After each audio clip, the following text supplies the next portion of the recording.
Und damit begrüße ich euch recht herzlich zu einem neuen Video auf meinem YouTube-Kanal. Schön, dass ihr wieder eingeschaltet habt. Für das heutige Video habe ich mir überlegt, von Jason Joshua die Vocal Chain aufzuarbeiten, die er jetzt erst vor kurzem bei Mix with the Masters sozusagen veröffentlicht hat. Der Kurs ist jetzt erst wenige Wochen alt, das heißt, das Ganze ist brandaktuell und im Vergleich zum letzten Jahr sind dann doch einige Veränderungen an seinem Processing nachzuempfinden. Das bedeutet neue Plugins, neue Settings und ich dachte, es wäre vielleicht einfach mal nicht schlecht, wieder ein kleines Update dahin zu bringen. Für alle, die den Kurs vielleicht gerne gucken möchten, aber gerade nicht das nötige Kleingeld haben, ist es vielleicht auch einfach mal schön, die Vocal Chain schon bereits zu sehen, bevor ihr euch dann den Kurs letztlich kauft. Und ich dachte mir vielleicht, dass wir uns auch einfach mal anschauen können, wie mixen denn unsere Stars und Idole, unsere Vorbilder, was können wir vielleicht für uns mitnehmen, um unseren Sound noch auf das nächste Level zu bringen, um das Ganze nochmal zu verbessern. Vielleicht kann ja jeder von euch hier irgendetwas mitnehmen oder einfach mal die Vocal Chain ausprobieren, um zu gucken, ob es vielleicht bei ihm gerade passt. Als zusätzlichen Bonus und als kleines Dankeschön meiner Seite, weil ihr mich wirklich so treu supportet und ich dank euch die YouTube-Videos machen kann und Mixing- und Mastering-Aufträge bekomme, packe ich euch das Ganze noch in einem Studio Rack Preset, also von Waves. Das Ganze ist kostenlos und da kann man mittlerweile auch externe VST3 Plugins reinpacken und Studio Rack ist halt DAW übergreifend, das heißt, das könnt ihr in jeder DAW einfach öffnen mit dem Preset. Packe ich euch diese Vocal Chain exakt mit den gleichen Settings, die er auch benutzt hat, mal rein. Und Leute, dafür muss ich das Video an einigen Stellen wirklich 8 bis 12 Mal gucken, weil er einfach mit der Maus über so einen Kompressor drüber geflogen ist. Und ich aber wirklich für euch exakt Attack- und Release-Zeit haben wollte, dass ihr 1:1 die Vocal Chain wie er habt. Natürlich muss man die dann noch an bestimmten Stellen anpassen, aber ich wollte für euch so präzise arbeiten, wie es geht. Ihr kennt mich. Und dafür musste ich dann wirklich dieses Video bestimmt 8, 9 Mal gucken insgesamt auf 30% Geschwindigkeit. Aber ich habe es geschafft, für euch vorbereitet. Lasst mir da einfach auf TikTok eine DM zukommen. Vielleicht könnt ihr mir auch gleich noch folgen, wenn ihr auf meinem TikTok-Profil seid oder bei YouTube ein Abonnement da lassen. Darüber würde ich mich riesig freuen, wenn ihr das Ganze ein bisschen unterstützen würdet, dass ich genau solche Videos weitermachen kann. Und ich würde sagen, ich habe euch eine Session vorbereitet. Da steigen wir jetzt mal ein und gucken uns die Vocal Chain an. Let's go! Schauen wir uns noch ganz kurz die Session an, die recht übersichtlich gestaltet ist. Also wir haben eine Vocalspur, die in einen Vocal Bus reinläuft, wo quasi die ganze Bearbeitung mit den Plugins vorgenommen wird. Diese Vocal Bus Spur läuft in einen Mixbus, in einen Pre-Mastering Bus rein, wo das God Particle drauf liegt.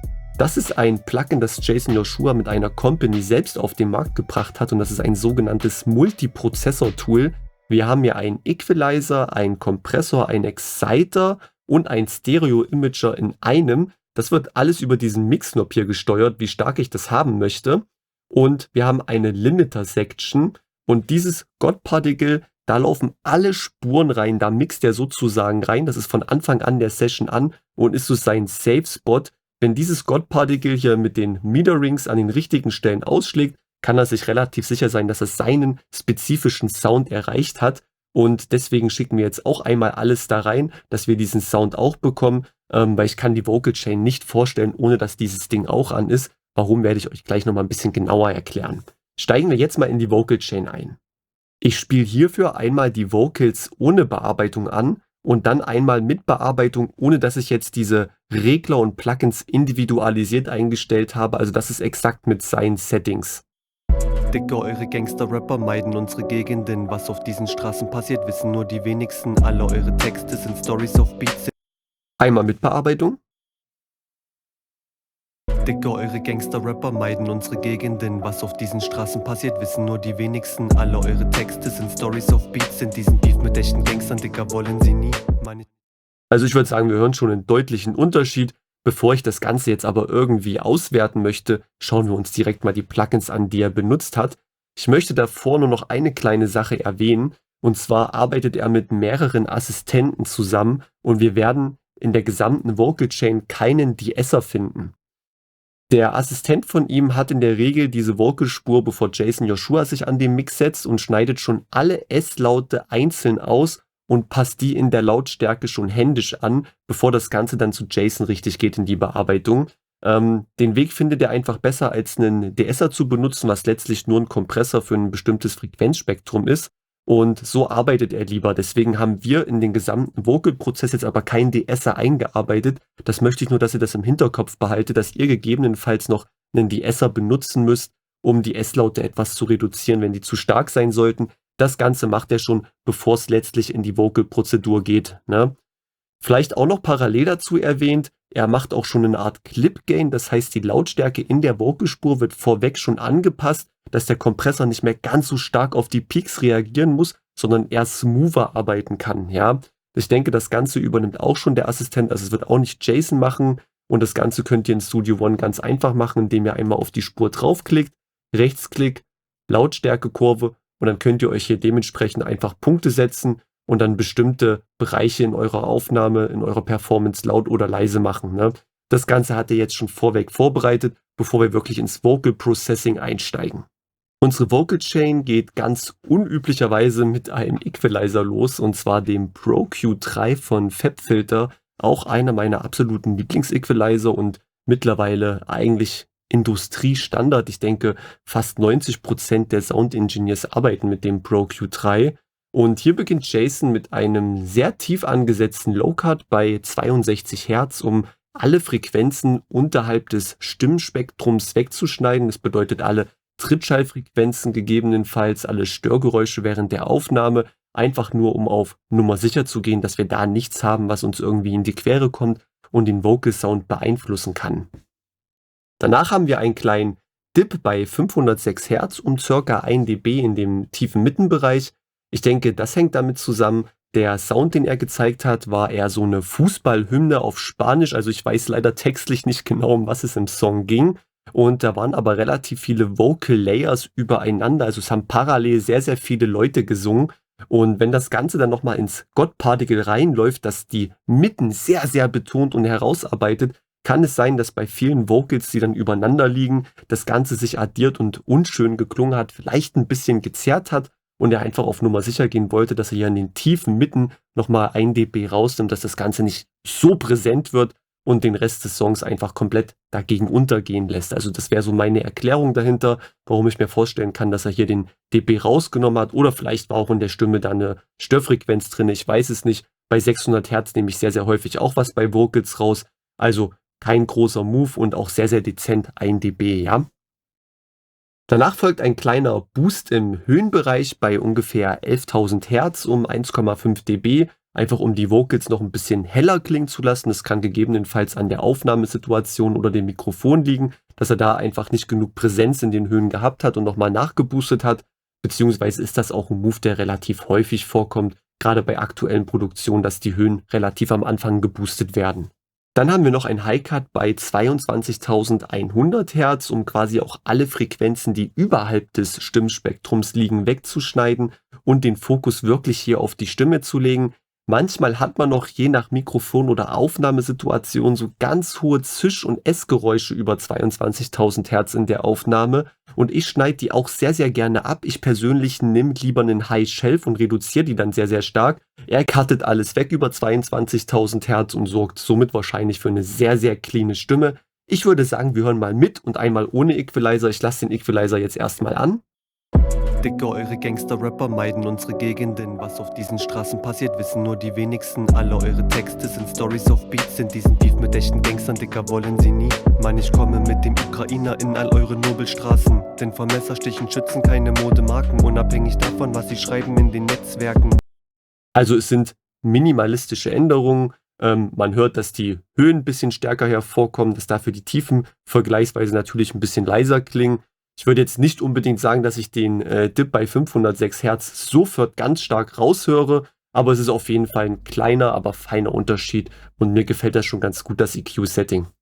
Nach dem Equalizer kommt jetzt der erste Kompressor, den Jason nutzt, und das ist der L-Ray von Acoustica Audio und den beschreibt er als seinen absoluten Lieblingskompressor. Also er ist hin und weg von dem Plugin und hatte auch die Original-Unit dazu, also das analoge Gerät im Studio, und lobt den wirklich in den höchsten Tönen und ich persönlich kann es nachvollziehen. Ich habe mir den auch vor ungefähr einem Jahr gekauft und bin wirklich hin und weg von dem Kompressor. Also der ist auf jeder meiner Vocals drauf, weil der einfach so eine schöne Klangfärbung mit sich bringt. Also es ist kein clean arbeitender Kompressor, der hat auf jeden Fall eine tonale Veränderung, die er mit sich bringt. Und in seinem Template war noch der L-Ray 1 drin. Ich denke aber, dass er mittlerweile auch den 2er nutzt. Da kam ein Update vor wenigen Monaten raus und das Update hat einfach viel mehr Funktionen mitgebracht. Das ist jetzt eine anpassbare Oberfläche, das hat Oversampling, das Plugin. Also ich denke, da hat er auch auf die Zweier-Variante umgestiegen. Und dieser Kompressor soll jetzt noch die vorhandenen Peaks abfangen und um ungefähr 1 dB reduzieren. Also eine ganz, ganz smooth Kompression hier. Das Einzige, was er hier wirklich großartig einstellt, ist der Threshold. Der liegt zwischen 24 und 26 bei Ihnen. Habe ich jetzt auf 25 gestellt, auf die genaue Mitte. Und er dippt die Release noch 1 nach links, dass der Kompressor eine etwas langsamere Release hat. Ich würde sagen, wir hören mal mit und einmal ohne Kompressor.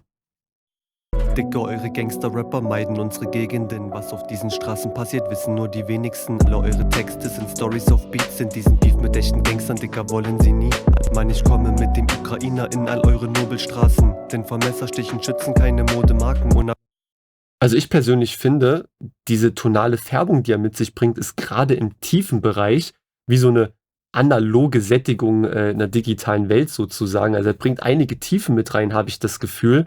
Und hier gibt es zum Beispiel auch bei der Zweier-Variante die Funktion, wenn einem das nicht gefallen sollte, wenn man möchte, dass der ein bisschen cleaner arbeitet, dann gibt es hier diesen Debumpify-Knopf und wenn du den ganz aufdrehst, dann nimmt er quasi immer mehr von diesen Frequenzen im unteren Bereich raus, die er dazu fährt. Also diese tonale Veränderung wird dann einfach ein bisschen geringer und dann kann man den ein bisschen sauberer arbeiten lassen. Ich persönlich bin aber ein ganz, ganz großer Fan von dem Ton, den der mit sich bringt und deswegen lasse ich das eigentlich auch immer auf 0.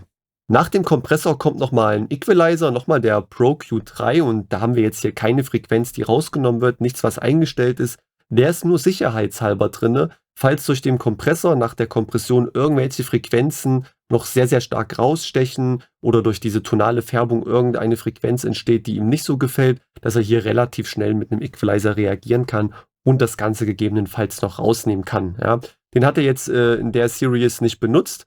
Ich habe ihn euch trotzdem mit reingepackt, damit ihr auch einfach das gleiche Preset 1:1 habt und gegebenenfalls auch schnell darauf reagieren könnt, falls ihr noch eine Änderung vornehmen wollt am Frequenzspektrum.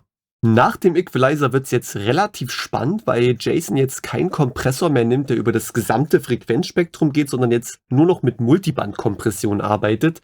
Und da kommen wir leider zu dem ersten Plugin in der Vocal Chain, das ich nicht habe. Und zwar ist es der MC-DSP Multiband-Kompressor. Das ist so ein grüner, großer Kompressor. Den hatte ich mal in der Testphase vor einem halben Jahr und wollte mir den eigentlich auch zulegen, da mir den sehr, sehr viele Leute empfohlen haben und ich den auch bei vielen Mixing-Engineers gesehen habe. Ich muss persönlich aber sagen, der kostet, glaube ich, 130 Euro, so zwischen 130 und 180 Euro, irgendwie sowas, je nach Anbieter. Und mir hat einfach der Sound nicht so zugesagt. Und dann habe ich mir überlegt, gut, ich muss mir kein Plugin auf Krampf kaufen, wenn ich damit eh nicht arbeite. Und es sollte mich für den Preis wirklich schon überzeugen. Und deswegen habe ich den leider nicht und ich konnte jetzt auch keine zweite Testphase mehr abschließen, weil ich den halt schon in der Demo hatte. Deswegen habe ich euch jetzt erstmal den Ozone 10 Dynamics reingepackt als Multiband-Kompressor. Aber, Leute, mit 1:1 den Settings vom MC-DSP. Also die sind wirklich genau gleich. Und das Einzige, was ich euch wirklich empfehlen würde, solltet ihr mit diesem Ozone 10 Kompressor arbeiten, stellt von der Single-Band-Betrachtung auf All um. Warum, erkläre ich euch gleich. Das hat mit dem Vorgehen zu tun, wie Jason mit diesem Kompressor arbeitet. Und das müsst ihr mir auf jeden Fall nachsehen, dass ich den leider nicht habe, den MC-DSP. Sollte ich ihn irgendwann mal doch kaufen, vielleicht weil er gerade im Angebot ist, dann aktualisiere ich dieses Preset nochmal und schicke euch das Ganze als Download-Link zur Verfügung. Dann könnt ihr euch das aktuelle wirklich nochmal runterladen.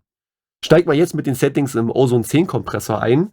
Und zwar, Jasons Stimmspektrum geht von 100 Hertz bis 11 Kilohertz. Und das sind auch die Bänder, die er dann wirklich bei der Kompression berücksichtigen möchte. Das heißt, das erste Band haben wir von 0 bis 100.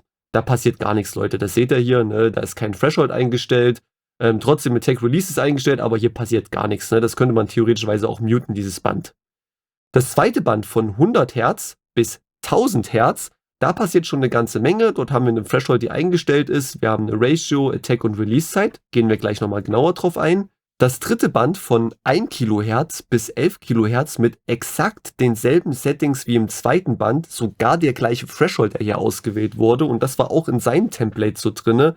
Und das vierte Band, dann alles abwärts von 11 Kilohertz. Und da findet eigentlich keine Kompression mehr statt, weil wir haben ja eine Ratio von 1:1. Wir haben zwar ein Threshold, aber da sollte eigentlich hier noch nicht viel passieren. Wie geht Jason jetzt bei der Einstellung dieses Kompressors vor? Das ist der einzig schöne Unterschied, den der MC-DSP hat. Der wertet nämlich in seinen Meterings auf der rechten Seite den Input, Output und die Kompression aus. Und er stellt den Threshold bei dem Kompressor jetzt in beiden mittleren Bändern gleich ein, weil das Ganze soll mit den gleichen Lautstärkeverhältnissen in diesen Kompressor reingehen. Das heißt, es soll exakt bei den gleichen Thresholds reagieren und um den gleichen Kompressionswert komprimieren. Und wenn das gegeben ist, kann er sich sicher sein, dass sein Frequenzspektrum der Vocal auch in der richtigen Stelle sitzt. Sollte das nicht so sein, kann ich mir auch gerne vorstellen, dass er diesen Equalizer hier vorne benutzt, um gegebenenfalls noch einen bestimmten Frequenzbereich hier zu boosten oder auch abzusenken, dass der Kompressor dementsprechend ausgewogener hier an der Stelle komprimiert. Und der komprimiert für einen Multiband-Kompressor auch relativ stark. Also er hatte jetzt in dem Video zwischen 3 und 6 dB Gain Reduction, dementsprechend auch auf beiden Bändern hier. Das war wirklich bei ihm fast identisch, dass das ausgeschlagen ist. Also es war wirklich sehr, sehr gut ausgeglichen, diese Stimme schon an der Stelle. Wir müssen mal bei mir gucken, wie es jetzt aussieht. Ich habe es selber noch gar nicht probiert. Deswegen schalten wir jetzt den Multiband-Kompressor mal ein. Ich mache den Equalizer, nehme ich jetzt hier aber an der Stelle lieber nochmal raus. War jetzt nur zum Zeigen. Und gucken mal, ob bei mir jetzt auch in diesen beiden Bändern hier die gleiche Kompression stattfindet. Dafür schauen wir einmal hier auf die Seite und auf die Seite und gucken, ob hier unten die gleichen Zahlen erscheinen bei der Kompression. Wir steigen mal rein. Digga, eure Gangster-Rapper meiden unsere Gegenden. Was auf diesen Straßen passiert, wissen nur die wenigsten. Alle eure Texte sind Stories of Beats, sind diesen Beef mit echten Gangstern, Digga, wollen sie nie. Also wir haben auf jeden Fall gesehen, dass er im unteren Frequenzbereich von 100 bis 11 Kilohertz mehr komprimiert hat, nämlich so zwischen 1 und 3 dB Gain Reduction und im oberen Bereich von 1 Kilohertz bis 11 Kilohertz eher nur so 0,5 dB Gain Reduction. Also dort hat es die Kompression eigentlich nur geküsst. Das bedeutet, dort wäre jetzt quasi noch nachzujustieren. Wenn Jason sagt, dass er wirklich in beiden Bereichen fast gleich komprimiert haben möchte, müsste ich hier auf jeden Fall zwischen 1 und 11 Kilohertz nochmal Lautstärke nachboosten, um den Kompressor stärker auszulösen. Das kann natürlich aber auch immer wieder von Stimme zu Stimme variieren. Ich habe jetzt eher eine tiefere Stimme, das heißt, war mir eigentlich schon von vornherein bewusst, dass ich in den tieferen Frequenzen eine stärkere Kompression anstoße, als jetzt in den höheren Frequenzen, beziehungsweise in den mittleren. Deswegen, ich fand es jetzt, dass es okay klang. Es hat die Mitten gut kontrolliert, hat die Harshness so ein bisschen rausgezogen, dass es immer noch ausgewogen klingt. Ich würde jetzt nicht auf Krampf probieren, wirklich bei beiden Thresholds exakt die gleiche Gain Reduction zu haben, sondern ich würde es dann wieder so ein bisschen nach Gefühl anpassen. Wenn man es jetzt mal probieren möchte, wie es ist, dass beide dann exakt gleich sind, könnte man den Equalizer halt davor nutzen, um den unteren Bereich etwas leiser zu machen, den oberen etwas lauter und könnte dann gucken, wie es klingt, wenn es beides gleich komprimiert, ob es mir danach noch gefallen würde. Hatte ich schon mal probiert, abseits der Kamera, hat mir nicht gefallen, möchte ich auch ungern zeigen.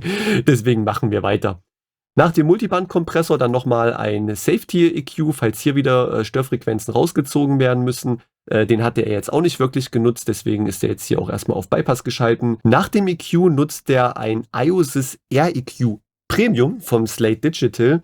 Und das ist recht interessant, weil ich weiß noch, vor einem Jahr in dem Seminar mit Dave Pensado hat er anstelle von dem hier den Fresh Air genommen von Slate Digital. Das ist ein kostenloses Saturationsplugin, das könnt ihr euch dort einfach auf der Website runterladen. Das klingt wirklich sehr, sehr geil, gibt auch super geile Mitten und Höhen. Und jetzt hat er aber gesagt, dass er wieder lieber den hier nutzt, weil er den EQ einfach so schön findet. Und den nutzt er aber auch wirklich nur, wenn er sagt, im Stimmspektrum, da fehlen einfach noch ein paar Höhen, er möchte noch ein paar Höhen in die Vocals reindrehen. Dann nutzt er auf der rechten Seite nur dieses R-Band und macht hier so bis, denke ich, 2 dB nochmal dazu, um der Stimme einfach noch eine bestimmte Präsenz zu verleihen, wenn die ein bisschen zu sehr gelitten haben sollte im Rest des Vocal-Prozesses oder das einfach noch fehlt, das im ersten EQ hier nicht reinbekommen hat.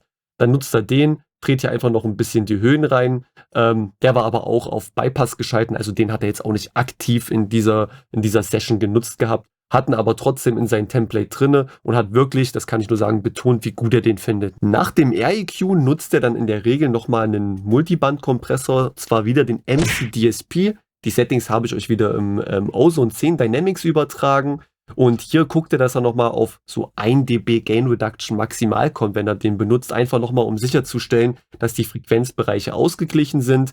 Bei dem waren dann jetzt hier auch andere Übergänge eingestellt. Also da waren wir bei 100, bei 719 und bei 11,1 Kilohertz die Übergänge. Und er hat jetzt auch hier im unteren Bereich, unter 100 Hertz, einen Threshold von 9 gehabt. Er hat es dann zur Veranschaulichung, während man den Song gehört hat, hier einfach mal runtergezogen, die beiden mittleren Bänder auf, ich glaube, minus 20 war der Threshold. Da hat er dann angefangen zu arbeiten in seinem Beispiel mit 1 dB Gain Reduction, aber vorweg war das auf -9 eingestellt, alles drei, und die Ratio war hier auch auf 1:1, also dass der Kompressor eigentlich nicht wirklich irgendwie großartig was macht. Ich denke, auch den Kompressor hat er in der Session nicht richtig genutzt, weil er das gar nicht mehr gebraucht hat zum Ausgleichen, weil er mit dem ersten Kompressor hier schon relativ viel weggefangen hat. Und das letzte Band ist sowieso immer gemutet gewesen bei ihm. Also das Band in den Höhen hat er immer ausgehabt, auch bei dem anderen Kompressor vorhin. Nach dem Multiband-Kompressor nutzt er ein sehr, sehr, ich sag mal, umstrittenes Plugin in der Audio-Engineer-Szene. Und da musste ich auch zweimal schauen, ob er trollt oder ob er das ernst meint. Und zwar hat er den CLA Vocals in seiner Vocal Chain und hat jetzt in der Session speziell den Stereo Widener im White-Setting genutzt auf -10, also dass wirklich ganz, ganz dezent ein bisschen Stereo-Spreading der Stimme mitgegeben wird. Und das Slap-Delay auf -5, dass einfach ein ganz leichtes Echo in die Stimme noch mit reingegeben wird. Er sagte, den Raum benutzt er eigentlich nie, deswegen ist das hier immer aus das Setting. Sollte der Stimme Druck oder Lautstärke fehlen, nutzt er ganz gerne hier die Kompressor-Section als Parallelkompression, um der Stimme einfach noch ein bisschen mehr Druck zu geben, dass sie sich im Mix besser durchsetzen kann, und spielt dann ganz gerne hier mit. Das war jetzt aber auch an der Stelle aus gewesen. Oder er hat gesagt, wenn das Stimmspektrum oder der Frequenzbereich noch nicht ganz ausgeglichen ist und noch kleine Feinheiten zu machen sind, nutzt er auch Bass oder Treble und nimmt hier manchmal ein bisschen was raus oder gibt noch ein paar Höhen rein, falls der Sound das brauchen sollte. Aber in dem Beispiel waren die auch aus, da hat er nur das Slap Delay und das Widener Tool benutzt, ne? Aber da musste ich auch zweimal gucken, dass er auch CLA Vocals benutzt, wo man ja eigentlich weiß, viele Audio-Ingenieure machen sich sehr darüber lustig über das Plugin, weil eigentlich keiner so richtig zu 100% weiß, was hinterm Plugin da alles abläuft. Und das gibt auch so ein ganz, ganz leichtes Rauschen mit in die Stimme. Ich würde mal sagen, wir hören jetzt mal mit den letzten Plugins, die dazugekommen sind, und machen mal einen Vorher-Nachher-Vergleich.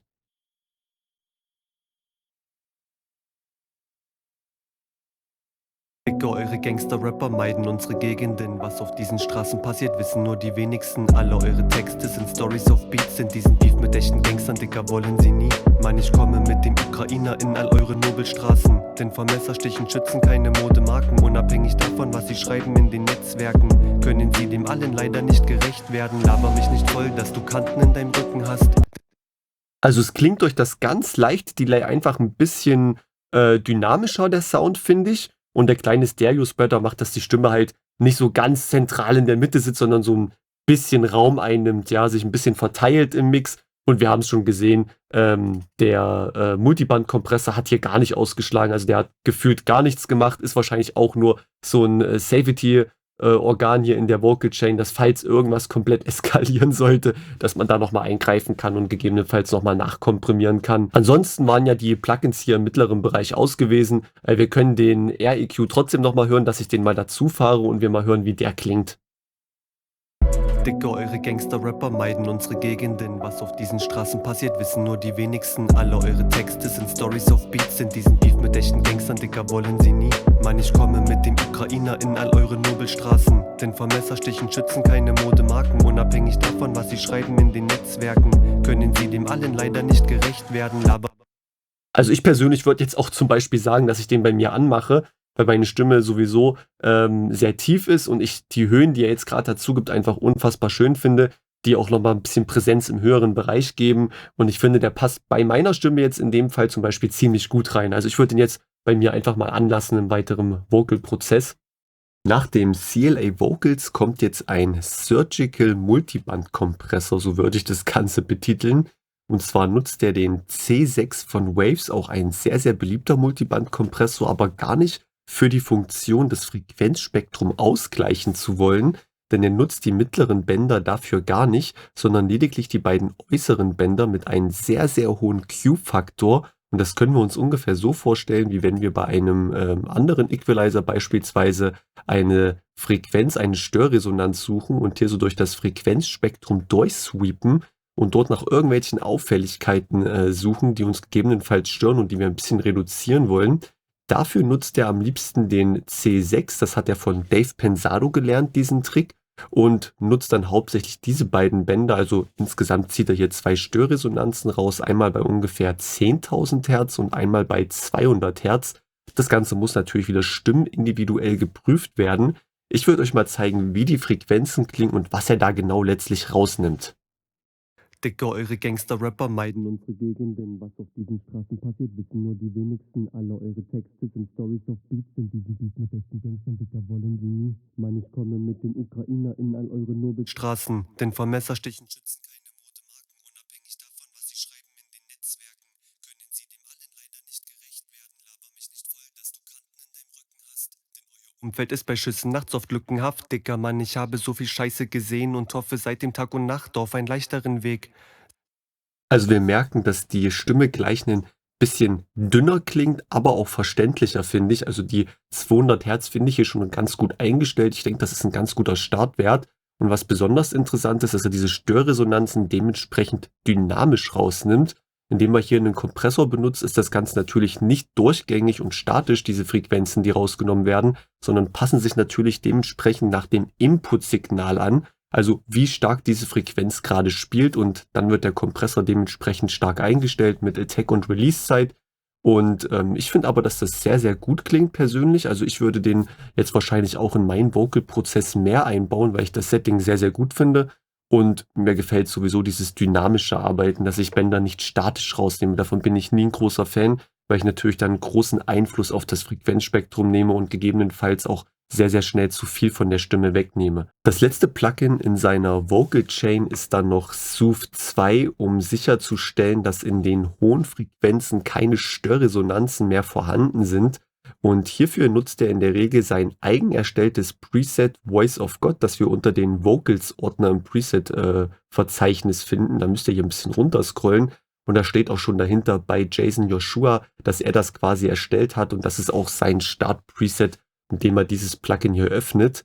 Und das Ganze nimmt dynamisch im hohen Bereich der Frequenzen halt die Störresonanzen raus, dass ich das Ganze nicht mehr per Hand machen muss mit einem dynamischen Equalizer oder mit einem Multiband-Kompressor beispielsweise. Also es ist schon ein absoluter Gamechanger, dieses Plugin. Ich habe das seit ungefähr 2 Jahren auf jeden meiner Mixe drauf.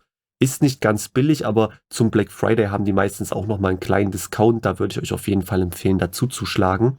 Und da ich das Plugin ja auch schon selber lange nutze, würde ich euch noch einen kleinen Tipp mit auf den Weg geben. Ich persönlich drehe diesen Mix-Knob hier an der Stelle immer auf 50% runter. Da geht der in das Plugin mit einer maximalen Gain Reduction von 6 dB, ähnlich wie ich beim DSer auch vorgehe. Und dadurch finde ich einfach, dass die Stimme noch recht ausgewogen klingt und dass der nicht so viel von den Höhen wegschluckt und die Stimme dadurch nicht ganz so dumpf klingt. Ich spiele euch mal den Song an und gehe auch mal mit dem Mix-Knob auf 100%, dass ihr mal hört, was er bei 100% macht. Mir persönlich ist es da an der Stelle schon ein bisschen too much und es klingt irgendwie künstlich, man merkt es. Passt mal auf. Digga, eure Gangster-Rapper meiden unsere Gegenden. Was auf diesen Straßen passiert, wissen nur die wenigsten. Alle eure Texte sind Stories of Beats. In diesem Beef mit echten Gangstern, Digga, wollen sie nie. Mann, ich komme mit dem Ukrainer in all eure Nobelstraßen. Denn vor Messerstichen schützen keine Modemarken. Unabhängig davon, was sie schreiben in den Netzwerken, können sie dem allen leider nicht gerecht werden. Laber mich nicht voll, dass du Kanten in deinem Rücken hast. Denn euer Umfeld ist bei Schüssen nachts oft lückenhaft. Digga, Mann, ich habe so viel Scheiße gesehen und hoffe es... Also ich finde, es ist absolut genial, was dieses Plugin macht, und ich fand es jetzt auch nicht schlecht, wo ich den Mix-Knob ein bisschen höher gedreht habe. Also in dem Fall wäre es vielleicht gar nicht schlecht gewesen, da auch mal über die 50% zu gehen, aber das ist immer so mein erster Step, wenn ich das Plugin aufmache und das Preset auswähle, dass ich erstmal gucke, wie klingt es bei 50% und wie klingt es, wenn ich höher gehe und gegebenenfalls mehr rausnehme, also die Gain Reduction dementsprechend höher ist, ne? Aber spielt da einfach mal selber ein bisschen drum. Ihr könnt ja auch mal gucken, wie das Ganze in anderen Frequenzbereichen klingt, wenn ihr hier die Punkte, die er eingestellt hat, einfach mal nimmt und die Frequenzen mal so ein bisschen durchsweept und guckt, vielleicht nimmt er ja an einer anderen Stelle viel, viel mehr weg. Dann wird das eher der Punkt sein, wo bei euch in der Stimme Störresonanzen vorhanden sind. Also hier könnt ihr auch ruhig nochmal ein bisschen nachindividualisieren bei dem Plugin. Das schadet definitiv nicht, ne? Und das, meine Freunde, war der Vocalbus von Jason Joshua. Also wir sehen, auch die Stars haben einen recht übersichtlichen Vocalbus und schmeißen da nicht unnötig viele Plugins drauf, sondern die Plugins, die sie benutzen, wissen sie einzustellen und konfigurieren die dann mit wenigen Schritten so, dass es halt so geil klingt. Kleiner Anreiz für uns, vielleicht bei der nächsten Produktion ein bisschen weniger Plugins zu verwenden. Mich persönlich hätten noch die Effekte interessiert, die er regelmäßig nutzt. Darüber hat er in der Series leider gar nicht gesprochen. Wenn ich da noch was finden sollte, dann lasse ich es euch auf jeden Fall wissen und reiche das Ganze nochmal in einem separaten Video nach. Ansonsten könnt ihr mir ja gerne mal schreiben, was befindet sich auf eurem Vocalbus und wie findet ihr die Plugins, die Jason benutzt? Habt ihr davon vielleicht auch das ein oder andere im Arsenal? Ich persönlich liebe absolut den L-Ray und den Pro Q3, also die sind auch bei meinem täglichen Arbeiten am Start. Ich werde jetzt mal den C6 mehr ausprobieren und gegebenenfalls auch mit den Multiband-Kompressor-Einstellungen ein bisschen rumprobieren, wie das klingt, wenn ich das bei Mehrproduktion anwenden würde. Also da halte ich euch auf jeden Fall auf dem Laufenden, wie sich das Ganze entwickelt. Ansonsten, wenn ihr weitere Wünsche habt für Stars, die Vocal Chains benutzen, wo ihr vielleicht auch mal hinter die Kulissen schauen wollt, lasst es mich doch gerne unten in den YouTube-Kommentaren wissen. Und ansonsten würde ich sagen, wir sehen uns im nächsten Video. Bis dahin, euer